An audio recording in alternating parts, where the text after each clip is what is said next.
오늘 말씀은 마태복음 24장 29절부터 31절까지입니다. 같이 읽겠습니다. 시작. 그날 환란 후에 즉시 해가 어두워지며 달이 빛을 내지 아니하며 별들이 하늘에서 떨어지며 하늘의 권능들이 흔들리리라. 그때 인자의 징조가 하늘에서 보이겠고 그때 땅의 모든 족속들이 통곡하며 그들이 인자가 구름을 타고 능력과 큰 영광으로 오는 것을 보리라. 그가 큰 나팔 소리와 함께 천사들을 보내리니 그들이 그의 택하신 자들을 하늘 이 끝에서 저 끝까지 사방에서 모으리라. 아멘. 네, 우리 주 예수 그리스도께서 이 땅에 다시 오실 때 초림하신 것은 처음 오신 것은 2000년 전이었죠.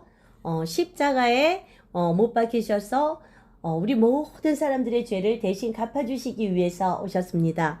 어린 양으로 오셨습니다. 그러나 이제 2000년이 지난 지금 주님께서 재림하시는 이때는 영광의 왕으로 오십니다. 한 마리 희생 어린 양으로 오시는 것이 아니고 심판의 왕으로 오십니다. 심판의 주님이시고 만왕의 왕으로 이 땅에 다시 오십니다. 네. 그때 이제 인자가 오는 것을 보리라 라고 나와 있는데 예수님은 당신 스스로를 인자라고 하셨죠. 사람 인자예요. 사람의 아들이다 그런 뜻인데 예수님은 100% 마리아의 유전자를 가지고 태어난 인간이셨어요.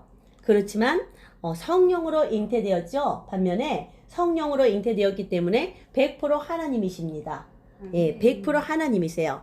100% 하나님의 아들이시면서 100% 사람인 예수님이시라는 것이에요. 그래서 모든 사람들의 죄를 대신할 것은 사람이어야 되겠죠. 사람의 그 피값, 사람의 생명값은 사람으로, 사람의 죄값은 사람으로 갚아야 될 거 아니에요. 그죠? 그래서 예수께서 이렇게 지극히 낮고 낮은 사람의 몸을 입고 이 땅에 오신 것입니다. 그럼 이제 2000년이 세월이 어느새 지나서 예수님이 이 땅에 다시 오실 때가 되었는데 교회들이 도무지 이 재림 복음을 가르치질 않고 있어요. 20년도 넘은 것 같습니다. 이장님이라는 사람이 지금으로부터 한 25년 전쯤 그때쯤 주님이 재림하신다 날짜까지 꽉 집어놓고 이 날짜에 예수님이 재림하신다고 얘기를 했어요. 그러면서 사람들을 몇 년 전부터 이렇게 불러 모아서 하얀 옷을 심지어 입고 이렇게 우리가 휴거될 때 우리 온몸이 다 하얗게 이제 되면서 자기 옷을 하얗게 빨아라 라고 이렇게 많이 나오니까 하얀 옷을 입고 다니면서 교회에 모여가지고 그렇게 그날을 많은 사람들한테 알려놓고 다 같이 기도하면서 예배드리면서 기다리고 있었어요. 그런데 그날 그 시에 12시인지 아무튼 그 시에 안 왔단 말이죠. 우리 주님이 안 오셨어요. 그래서 많은 텔레비전 방송국들도 그 앞에 나오고 했었는데 그런 말하자면 마귀 사탄이 미혹이 그 이장님을 통해서 다미선교회를 통해서 재림에 대해서 다시는 얘기도 못 꺼내게 재림에 대해서 얘기하면은 다미선교회처럼 그렇게 이단으로 찍히는 그렇게 생각되어지도록 이렇게 사단이 이 말세지 말에 재림 복음을 완전히 가려버렸어요. 그래서 그 사건 이후에 약 25년이 지났는데 그 사건 이후에 교회들은 도무지 이제 주님이 다시 오신다, 재림하신다, 우리는 흰 예복을 준비하고 기다려야 된다, 거룩하고 정결하게 자신의 죄를 깨끗이 닦아야 된다, 이런 말씀을 선포하지를 않았어요. 그때의 상처가 너무 컸고 그것으로 인해 모든 기독교인들이 그렇게 생각하는가 하고 외부에 있는 다른 믿지 않는 자들이 기독교를 곱지 않은 시선으로 봤던 것이 사실입니다. 그럴지언정 우리 교회 강단에서는 이러한 주님의 다시 오시는 이 복음이 얼마나 많은 부분 성경에 약 4분의 1 정도에 차지할 정도로 그 재림 복음에 대해서 구약에도 예언되어 있고 신약에도 예언되어 있고 이렇게 많이 나와 있고 마지막 요한계시록은 다 그 부분에 관한 것이잖아요. 그런데도 우리는 잘 모르고 있었단 말이죠. 저도 요한계시록이라든지 마지막 때라든지 이런 설교 말씀을 내가 교회를 30년간 다녔지만 장로교도 다녀봤고 성결교도 다녀봤지만 그리고 가장 강남에서 크다는 사랑의 교회도 12년 다녔어요. 들어보질 못했어요. 그동안 30년 동안 뭐 두세 번은 들어봤겠지만 그것도 뭐 조금 이렇게 수박 겉핥기식으로 지나가는 그런 거였기 때문에 도무지 이걸 공부를 하고 들어본 적이 거의 없단 말이죠. 우리 김팔래 집사님은 그래도 어렸을 때부터 할머니 따라 다니시면서 그리고 한 20년 전 이제 주님을 떠나기 전까진 그래도 한 40년 다니셨잖아요. 아기 때부터. 그때 혹시 시골교회에서 할머니 손잡고 다닐 때 주님이 재림하신다 이런 얘기 들어보셨어요? 그때도 이미 시골에서 그런 얘기를 안 했나 봐요. 어쨌든 이런 주님이 다시 오신다는 그런 복음이 선포되지 않기 때문에 우리 주님께서는 저같이 이제 또 많이 알지도 못하고 이렇게 나이도 먹었고 또 애기 엄마로 이렇게 주부로 오랫동안 살던 사람을 기름 부으셔서 신학 공부 시키시고 또 하나님의 종으로 기름 부으셔서 이런 말씀을 선포하게 하신 것 같습니다. 네. 그날 예수님이 이 땅에 다시 오시는 날 어떤 상황이라고 나오냐면 29절에 보면은 그날이 읽어보세요. 29절 시작. 그날 환란 후에 즉시 해가 어두워지며 달이 빛을 내지 아니하며 별들이 하늘에서 떨어지며 하늘의 권능들이 흔들리리라. 네, 이 말씀 그대로예요. 이게 뭐 우리가 국어를 알고 읽고 이해할 수 있잖아요. 여기 나온 그대로입니다. 마지막 우리 주님께서 공중에 강림하시는 그날 이 대기 이 지구의 하늘을 이렇게 된다는 것이에요. 이 지구는 이렇게 된다는 것이에요. 우리가 보는 이 하늘 이렇게 된다는 것이에요. 환란 후에 이 환란이라는 것은 아마 핵이 떨어지든지 아니면 천체에 어떤 큰 부딪힘이 있다든지 지금도 가끔 운석이 지구에 떨어지면은 어디 푹 패이고 충격이 있다 그러잖아요. 그렇지만 그 작은 돌이 아니고 큰 어느 정도의 그 천체가 떨어진다. 별이 떨어진다. 그럴 경우에 지구가 큰 타격을 받으면서 환란이 있을 수 있겠죠. 또는 핵전쟁이 될 수도 있겠죠. 이 환란이 있어. 그날 이 큰 환란이 있고 아마 그날 한날 한시에 사람들이 많이 죽는 날이 있다고 그랬죠. 3분의 1이 사람이 죽고 바다의 배들이 3분의 1이 부서짐을 당하고 하는 날이 있다고 계시록에 나옵니다. 어쩌면 그날일 수도 있겠어요. 그날 환란 후에 즉시 해가 어두워지며 해가 어두워진다는 것은 해가 떴다는 건 낮입니다. 예, 낮인데 해가 어두워진대요. 지금처럼 이렇게 해가 환하게 비쳐야 되는데 낮인데 깜깜해진다는 얘기예요. 암흑같이 달빛도 없다는 얘기예요. 깜깜해져. 해가 낮인데 해가 안 보이고 깜깜해진다. 그 다음에 이제 시간 좀 지나 저쪽 지구 반대편에서는 뭐예요? 거긴 밤이겠죠. 맞잖아요. 우리나라가 낮이면 미국은 밤이잖아. 그러니까 지구 반대쪽에서는 달이 떴는데 달이 빛을 내지 아니한대. 같은 시간이잖아. 그런데 한국에는 예를 들면 낮이면 어두워지고 저쪽 밤인 쪽 미국 쪽 저쪽은 태평양 건너 쪽은 빛을 내지 않아. 달이 빛을 내지 않아. 어쨌든 해든 달든 보이지 않는다는 얘기예요. 빛이 깜깜하다는 얘기죠. 별들이 하늘에서 떨어지며 심지어 별들이 막 떨어진대요. 별들이 떨어진다는 것은 지구가 어떻게 부딪히지 않았을까 저는 그런 생각이 들어요. 그렇죠? 지금 어떤 그 나사에서 발표한 거 보니까 어떤 그 별이 부딪힐 뻔했다가 비껴간 적이 있다고 2년 전에 그런 발표를 한 적 있는 거 들었어요. 근데 그것이 살짝 비켜가지 않고 그 큰 말하자면 별이 우리 지구에 부딪히게 되면 이런 일이 있을 수 있겠죠. 네, 별도 땅에 떨어지고 막 별들이 하늘의 권능들이 흔들린대요. 지금은 하늘이 하나님의 권능 아래 수금지와 목도 천의 명 잘 그 궤도를 따라 태양 궤도를 따라 돌면서 잘 운행하고 있죠. 그때는 하늘의 권능들이 질서가 없이 막 흔들린대요. 질서가 무너지고 흔들린대. 그러면은 어떻게 되겠어요? 우주적으로 어떤 소홀한 상태에 들어간다는 얘기예요. 빛도 안 보여. 그러면 어떤 데 보면은 3일 정도 그렇게 깜깜해진다. 빛을 내지 않는다라고 나와. 그러면 여호와의 요엘서 2장 31절에는 이렇게 나옵니다. 여호와의 크고 두려운 날이 이르기 전에 해가 어두워지고 달이 핏빛같이 변할 것이다. 구약의 요엘서에는 이렇게 앞으로 신약도 지나고 예수님의 초림도 지나고 마지막 때 2000년 지나서 마지막 때 예언을 이렇게 했어요. 요엘 선지자가 여호와의 크고 두려운 날, 이날 그날 환난 후랄은 29절에 나온 똑같은 말이겠죠. 여호와의 크고 두려운 날 이르기 전에 그날이 그러니까 심판의 날이에요. 마지막 그 무슨 일이 있어서 심판이 되고 또 일부는 아마 휴거가 될 수도 있겠어요. 이날 이르기 전에 해가 어두워지고 달이 핏빛까지 변한다. 마태복음 24장 29절의 말씀하고 비슷하죠. 똑같죠. 해가 어두워지고 달이 빛을 내지 아니한다 그랬어. 그럼 달이 핏빛같이 이렇게 핏빛같이 변해가지고 빛을 내지 않는 거예요. 아시겠어요? 이렇게 신구약을 통하여 계속해서 이런 예언의 말씀이 나옵니다. 이제 그 마지막 때가 거의 다 되었는데 우리는 도무지 잠에서 깨어날 줄을 몰라.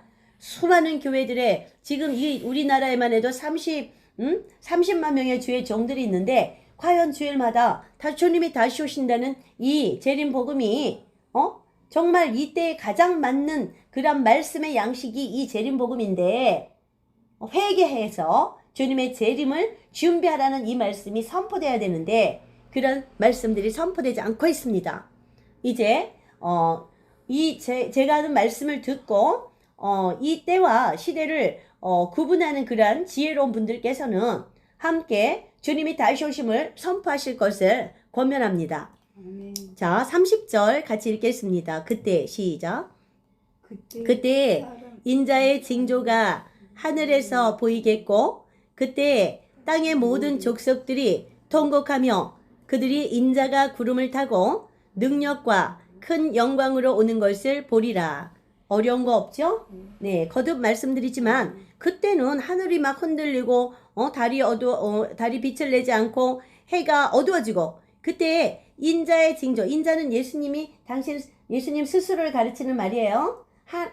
사람의 아들이란 뜻인데 100% 하나님의 아들이십니다.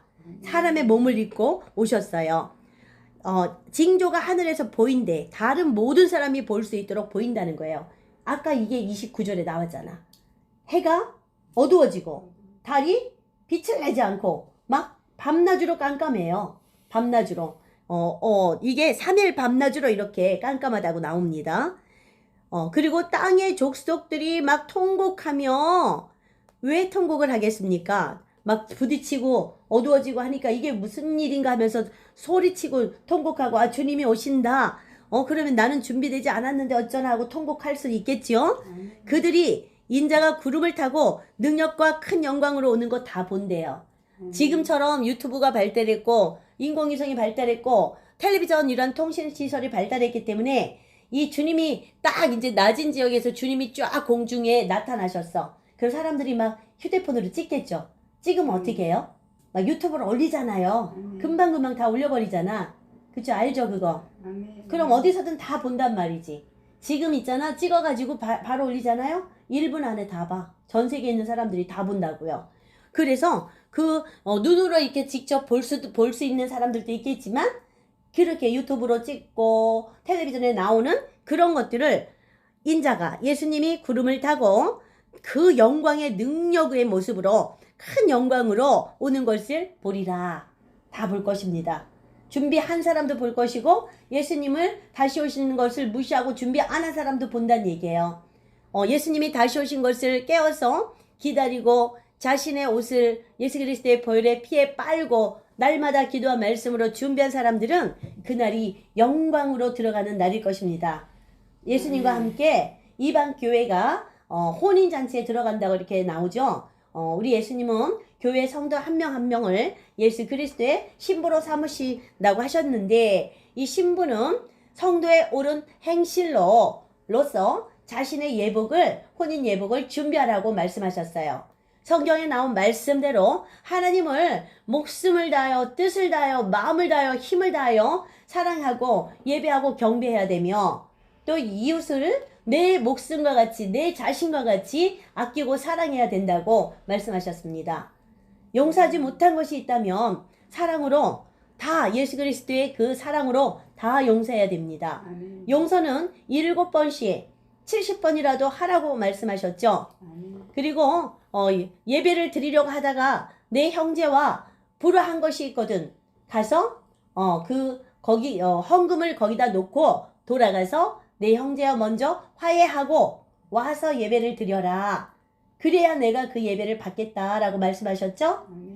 우리가 우리에게 죄 지은 자를 용서하여 준 것 같이 하나님 아버지 우리의 죄를 용서하여 주시옵소서. 주기도문에 그렇게 기도가 나오죠.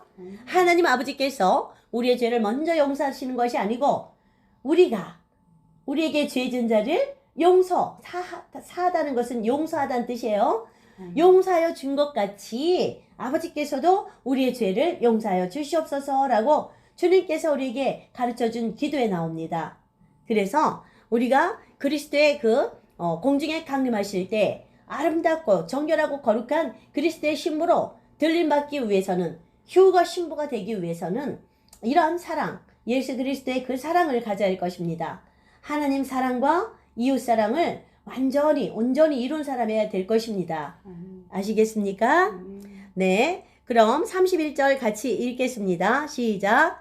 그가 큰 나팔 소리와 함께 천사들을 보내리니 그들이 그의 택하신 자들을 하늘 이 끝에서 저 끝까지 사방에서 모으리라. 네. 나팔 소리도 나온대요. 우리 아까 하나님의 나팔 소리 찬양을 했습니다. 하나님의 나팔 소리 천지 진동할 때에 예수 영광 중에 구름 타시고 오신다고 찬양에도 계속 나왔습니다. 이게 이 말씀을 근거로 작사된 찬양이에요. 나팔 소리와 함께 천사들을 보낸대요. 천사들 하나님께서 천사들을 각 사람에게 보내실 것입니다. 들어 올리실 그런 휴거 신부들에게 보내실 거예요. 천사들을 보내리니 그들이 그의 택하신 자들을 하나님께서 택하신 자들 휴거 신부들 택하신 자들을 하늘 이 끝에서 하늘 저 끝까지 동에서 서까지 지구 이쪽에서 저쪽까지 들어 올리리라. 그게 들어 올린다는 뜻이 뭐예요? 휴거잖아. 그죠? 예, 끌어올려 들어 올린다라는 뜻이 한자로 하면은 휴거입니다. 그래서 휴거된 특별히 하나님께서 택하신 자들, 신부들, 그리스도와 함께 호린 잔치에 들어갈 신부들을 얘기하는 것입니다. 그러면 마태복음은 우리가 이렇게 읽었지만 구약의 요엘 말고 이사야 13장에 또 이 말씀이 나와요. 이사야 13장 한번 찾아보세요.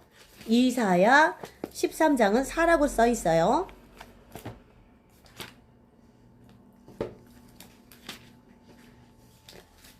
13장 10절.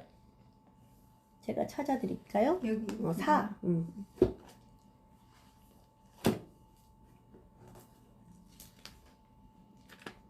여기 있네. 13장 여기죠? 13장 10절 찾아보세요. 찾으셨어요? 네, 같이 읽겠습니다. 시작. 하늘의 10절 시작.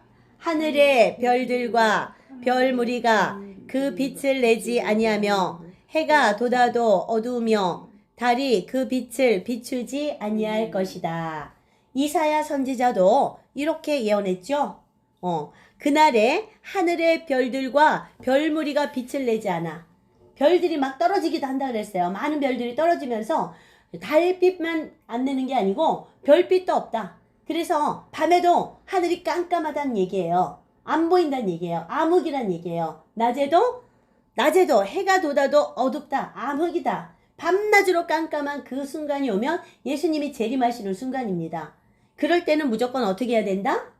회개해야 되지 않겠어요? 내가 그동안 준비했어도 마지막 그 심판에 그날인데 어떻게 해? 무릎 꿇고 무릎 꿇고 정말 예수 그리스도의 보혈의 피에 의지해 나의 있는 죄 없는 죄 생각나는 죄 모든 지은 죄를 다 고백하고 철저하게 주 예수 그리스도의 긍휼의 자비하심에 도우심을 우리가 간구해야 될 것입니다. 그날이 이렇게 눈에 보이게 여러 번 예언되어 있어요. 해도 안 보이고 깜깜하고 밤에는 달빛도 안 보이고 별빛도 안 비쳐서 하나도 안 보인다는 거예요. 그것이 하루가 될지 제가 기억하는 것은 3일 밤낮으로 이렇게 깜깜한 날이 온다고 나와요. 그럴 때 우리는 3일 동안 금식하면서 뭐 먹을 수도 있겠지만 보이지 않아서 먹겠습니까? 3일이라니까 정말 회개하고 주 예수 이름으로 우리가 우리의 구원을 위해서 간구를 하고 기도를 하고 정말 죄를 뒤집어 쓰고 베옷을 입고 이렇게 회개하라고 그랬는데 울음으로 눈물로 회개하면서 이렇게 기도를 해야 될 것입니다. 내가 세상의 악과 악인의 죄를 벌하며 교만한 자의 오만을 끊으며 강포한 자의 거만을 낮출 것이며 내가 사람을 순금보다 희소하게 하며 인생을 오빌의 금보다 희귀하게 하리로다. 사람이 많이 죽는다는 얘기죠. 죽으니까 인생을 오빌의 금보다 희귀하게, 이 금이 얼마나 희귀해요. 얼마 안 되잖아. 그런데 그 금보다 사람이 더 희귀하대. 그 얘기는 사람들이 이 환난 가운데 많이 죽는다는 그런 예언의 말씀입니다. 자, 그러므로 나 만군의 여호와가 분명히 맹렬히 노하는 날, 그 마지막 날이죠. 이 심판의 날이에요. 맹렬히 노하는 날에 하늘을 진동시키며, 또 하늘이 권능이 흔들린다고 나오죠. 하늘이 진동시키며 땅을 흔들어. 하늘만 진동하는 게 아니고 땅도 막 흔들린대, 지축이. 그거는 뭔가 부딪힌다는 얘기일 수 있겠어요. 흔들어져 그 자리에서 떠나게 하리니, 땅도 막 그 자리에서 떠나가. 이쪽에 있던 섬이 저쪽으로 가고 부딪히고 막 그런다는 얘기예요.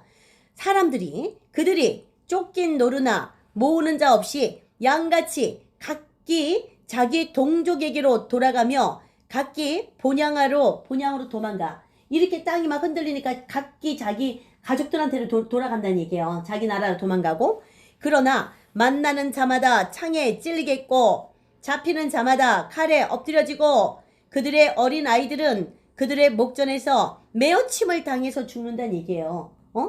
이게 뭐냐? 이 사람들을, 하나님의 사람들을 잡아서 괴롭게 하는 자들이 있다는 얘기예요. 자녀들을 막 매어쳐서 죽이고 칼에 찔리고 창에 찔리고 도망갈 데가 없다는 얘기예요. 마지막 날에는 그 지구가 아수라장이 되자면, 아수라장이 되었을 때 이렇게 사람들이 환란에 들어간다. 목숨을 칼에 찔리고 창에 찔리고 아이들은 매어침을 당하고 그들의 집은 노략을 당하고 그들의 아내는 욕을 당하리라. 온 지구가 지금 완전히 무법천지가 된다는 얘기예요. 지금도 어떤 큰 폭동이 가끔 일어나는 거 봤잖아요. 외국에. 그럴 때는 자연재해가 일어났을 때 또는 전쟁이 일어났을 때, 먹을 것이 없을 때 이런 일이 있죠. 네, 우리는 미리 준비해야 됩니다. 반드시 그날 하늘 이 끝에서부터 저 끝까지 하느님의 나팔 소리가 울려 퍼지는 그때, 천사들이 하나님의 택하신 자들을 데리러 오실 때 우리가 반드시 그 택한 백성 속에 들어가야 되겠죠. 그러려면 우리가 말씀과 기도로 날마다 거룩해지고 깨끗해지고 정결해져야 돼. 하나님의 말씀대로 살아야 됩니다. 남을 미워하지 말라 했으면 미움은 살인의 죄라 했으니 그 미워하는 마음을 없애주시라고 간절히 기도하고 회개할 때 그 미움의 마음이 예수 그리스도의 십자가의 사랑으로 변할 것입니다.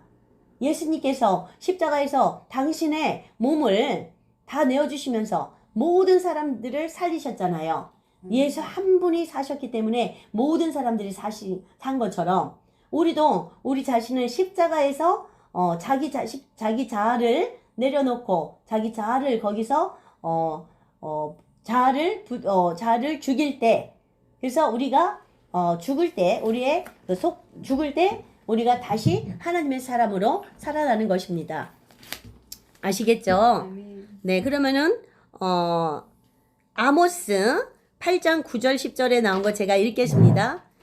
너희 절기를 애통으로 너희 모든 노래를 애곡으로 변하게 할 것이라. 이때가 애통과 애곡이 된다, 이런 뜻이에요. 그 다음에 이제 하나만 더 읽겠습니다. 아모스 4장 9절에서 11절까지는 이렇게 나와요. 제가 읽겠습니다. 소돔과 고모라처럼 동성애의 시대가 왔으나, 그들이 여전히 세상의 방식을 따라가고 돈을 사랑하며 하나님께 돌아오지 않았다라고 나와 있습니다. 지금 이 마지막 시대가 소돔과 고모라 때하고 똑같대요. 구약의 소돔과 고모라를 하나님께서 불로 멸하실 때, 유황불로 멸하셨잖아요? 그런데 그때 왜 그랬어요?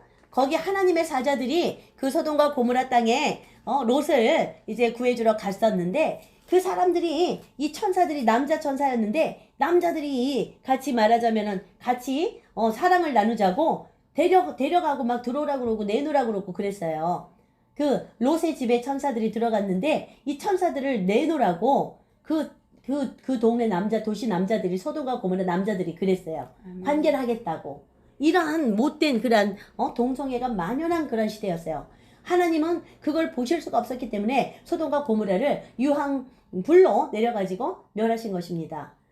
죄악이, 하나님은 우리에게 긍휼에 베푸시는 그런 기다려주시는 하나님이시지만, 그 죄악이 관영하고 끝까지 찼을 때는 심판을 하시는 공의의 하나님이시기도 합니다. 그러죠? 예, 그래서 지금 세대가 여전히 이제 지금 세대가 그렇다는 거예요. 지금 동성애가 얼마나 만연해 있어요. 동성애를 지금 세계 거의 모든 나라에 대해서 합법화하는 법안을 통과시켰죠. 우리나라도 4년 전부터 동성애 이거 통과시키겠다고 계속해서 밀어붙이고 있고, 지금도 역시 그것을 상정해 놓은 상태죠. 동성애를 찬성해주자. 동성애 결혼을 반대하지 말고 찬성해주고, 그들에게도 다 유산 상속, 같은 동성이 결혼했을 때도 유산 상속도 되게 하자. 모든 권한을 다 똑같이 이성 부부하고 똑같이 주자. 그런 얘기예요. 예, 그리고 여전히 세상의 방식을 따라가 살아가는 데 있어서 하나님의 방식으로 사는 게 아니고 돈을 사랑한다고 나와요. 마지막 때는 돈과 하나님이 견주어지는 것입니다. 결국은 사람들은 하나님을 택할 것이냐, 돈을 택할 것이냐, 선택의 기로에 서게 될 것입니다. 그리고 제가 아까 잠깐 말씀드렸던 오른손 손등이나 이마에 붙여지는 그 짐승의 표, 그것을 붙이면 매매를 할 수 있는 구실을 한다고 나와. 그것을 받지 않는 자는 매매를 못한다고 나와요. 돈의 구실이죠. 그러면은 하나님을 택할 것이냐, 돈을 택할 것이냐. 이것이 이 마지막 때 우리의 오른손 손등이나 이마에 들어간 그 표를 받는 자들은 돈을 따라가는 것이고, 그 표를 받지 않고 성경에 기록된 대로 그 표를 받으면 영원히 쉼을 얻지 못하리라. 그 얘기는 영원한 불못에 떨어진다는 얘기죠. 쉼을 얻지 못해, 영원히. 그래서 나는 그것을 받지 못하겠다. 이 피부 속에 들어가는 그런 거예요. 쌀알 크기의 어떤 칩에 전자 정보가 들어가서 여기나 이마에 들어갈 것입니다. 손등이나 또는 오른손 팔이나 여기 팔 전체가 오른손이라고 그래요. 그 히브리 말로는. 다 끝나갑니다. 하나님께 그러면서 돌아오지 않았다고 합니다. 하나님께 돌아오지 않았다. 아시겠어요? 지금 이 시대도 여전히 동성애를 따라가며 아주 수많은 사람들이 동성애에 빠져서 하나님께 돌아오지 않고, 여전히 돈 버느라고 바빠서 하나님 앞에 돌아오지 않고 회개하지 않고 예배드리지 않고 있습니다. 우리 김팔례 집사님은 지금 3주째 예배를 드리고 있죠? 예, 돈 버느라고 바빠서 20년간 이렇게 하나님을 외면하고 지내다가 이 주님이 다시 재림하는 이 마지막 시점에 이렇게 저와 함께 주님의 공중 강림을 기다리는 그런 신부 대열에 들어서셨으니 얼마나 기쁘십니까? 아멘. 저는 너무너무 축복해드립니다. 아멘. 네, 참으로 감사한 일이죠. 그래서 우리가 날마다 하나님 말씀을 읽고 날마다 기도하고 1시간씩 이렇게 하십시오. 아멘. 네, 제가 보내드리는 것도 보시고 아멘. 네, 그렇게 해야 말씀이 우리 안에 들어와야 그 말씀이 예수님이세요. 예수님이 말씀이시기 때문에 그 예수님 내 안에 거하시는 성령님이, 예수님의 영이 나를 구원으로 인도하시는 거예요. 내가 믿음의 고백을 할 수 있도록 생각나게 하시고 기억나게 하시고 대신 간절히 기도도 해주시고 그러십니다. 아시겠죠? 아멘. 네, 우리는 마지막 주 예수 그리스도가 이 땅에 다시 오시는 그 발자국 소리를 듣고 있습니다. 우리는 주 예수님이 다시 오시는 이 시점에 아주 경각에 달했다. 이제 곧 오신다 생각하시고 날마다 초점을 그 주님의 공중 강림, 재림에 맞추고 회개에 초점을 맞추고 살아가야 될 것입니다. 내 마음이 아주 속 시원해지고 나는 정말 거룩하고 정결한 그리스도의 신부다라고 이렇게 생각되어질 때까지 계속해서 말씀과 기도로 자신을 거룩하고 정결하게 채우고 주님 오시는 그날까지 우리를 깨끗하게 하고 하나님 말씀대로 살아야 돼요.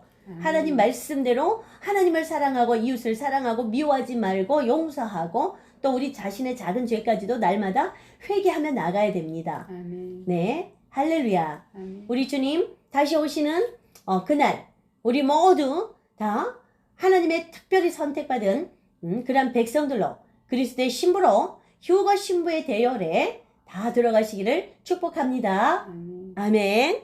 오늘 말씀 여기서 마치겠습니다.